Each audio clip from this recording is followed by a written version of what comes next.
Oke, good. Sekarang kita masuk ke chapter 19, Financial Statement Analysis. So, di dalam investment, seperti Anda melakukan analisa kepada Z-score, itu juga Anda melakukan financial statement analysis. Anda membuat analisa Z-score berdasarkan financial statement ratios, ya kan? Udah pada kumpulin tugas belum? Udah, Prof. Belum? Udah. Sudah. Siapa yang belum kumpul tugasnya? Justru di tugas itu saya banyak pertanyaan jadinya, Prof, soalnya. Alright. So, di dalam itu kita akan menganalisa rasios laporan keuangan. Dari rasios tersebut, kita bisa saya share sedikit yang tadi, yang chapter berapa tadi? Economics. Bukan. Di ini ya. Nah, ini. Jadi secara rasio keuangan Anda bandingkan kepada industry average. Ya, financial statement rasio Anda bandingkan. Bagaimana Anda tahu financial rasio Anda itu bagus? Ketika Anda bandingkan dengan industri. Kalau dia di bawah industri, jelek. Terlepas ya. Kalau misalkan utangnya banyak Anda, industrinya kecil, Anda lebih banyak, Anda lebih jelek gitu kan secara utang ya.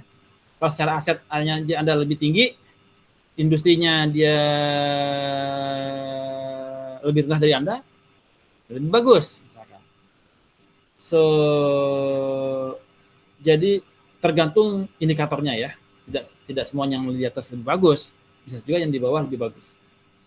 So, di dalam financial statement analysis, Anda membuat analisa terhadap rasio keuangan dari 20 rasios, Anda bandingkan kepada industri untuk mengetahui Anda posisinya sekarang di mana nih? Anda yang menjadi handicap di mana? Apakah di rasio A atau rasio B yang jadi masalah? So, jadi Anda dari financial statement, dari aset, balance, aset, liability dan equity, ya, dari laporan keuangan, financial statement, kemudian cash flow statement, balance sheet, Anda dapatkan berapa Anda punya cash flow, Anda berapa punya rasios. Cash flow-nya untuk menentukan mana yang good atau bad berdasarkan cash flow, ya, di per masing-masing industri. Nah, dari sisi balance sheet itu Anda bisa menggunakan common size, ya. Common size, dari sisi common size itu dia horizontal analysis dari tahun 1 tahun kedua common size, atau juga vertical analysis. Dan kemudian dari balance sheet Anda bisa melihat tren, apa yang menjadi tren, apakah trennya naik atau trennya turun. Income statement juga common size dan trend. Ada lagi yang kurang, vertical analysis. Common size itu yang horizontal analysis. Common size atau horizontal analysis.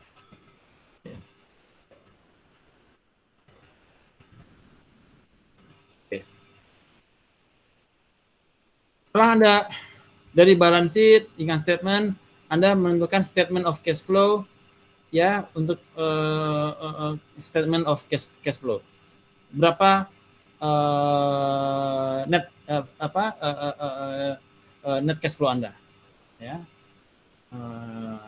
untuk mengetahui kalau positif maka Anda masih ada kekuatan cash flow.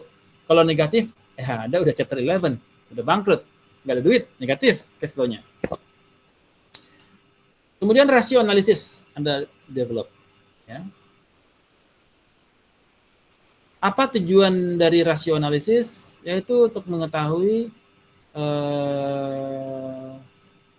apakah Anda berada di bawah market atau Anda di atas market. Apakah Anda best practice atau Anda lousy practice. Apakah Anda layak untuk diberikan investasi atau Anda tidak layak. Ada berbagai macam financial ratios. Ada liquidity ratios, ada leverage ratios, profitability ratios, market price ratios, dan ini semua sudah Anda analisa ya. Ini semua sudah Anda buat di Z-score Anda. Di liquidity ratio ada 5 rasio. Di leverage ratio ada 5 rasio. Di profitability ratio ada 5 rasio. Ada 20 rasio semuanya. Mana rasio yang paling mempengaruhi di industri tersebut? Menggunakan menggunakan regresi yang kita lakukan sama-sama ya, masing-masing industri. Rasio mana yang Anda pakai? Tapi Anda harus lihat juga secara data, normalize dulu. Jangan sampai nanti Anda data nggak ada normalisasi, nanti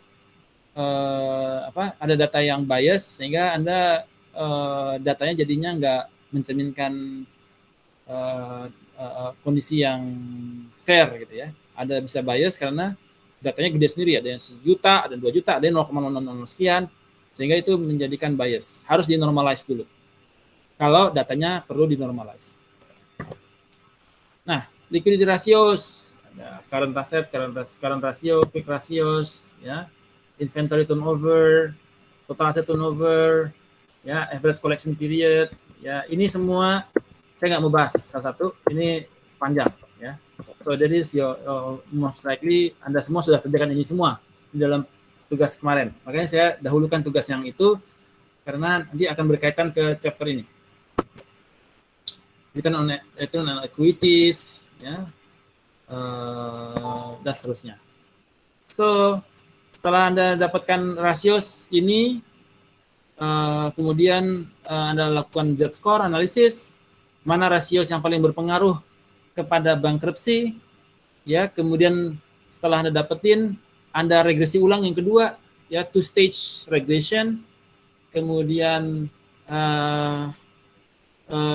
formulanya Anda dapatkan, kemudian itu menjadi patokan untuk new companies atau new laporan keuangan. Apakah laporan keuangan ini akan mengindikasikan dia bankruptsi setahun ke depan atau tidak, gitu ya. Itu menjadi acuan bagi bank.